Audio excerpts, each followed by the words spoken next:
If you've searched YouTube on how to replace the EGR valve switch control solenoid on a 2006 Toyota Tacoma, you've probably found nothing helpful.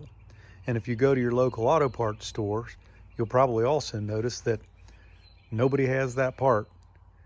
And further, nobody can cross-reference anything to get you any kind of a part number. So this is something that I had to go to Toyota and get the genuine part. Cost me about 142 bucks altogether. And if it's helpful to anybody, there's the part number that I could not find anywhere online.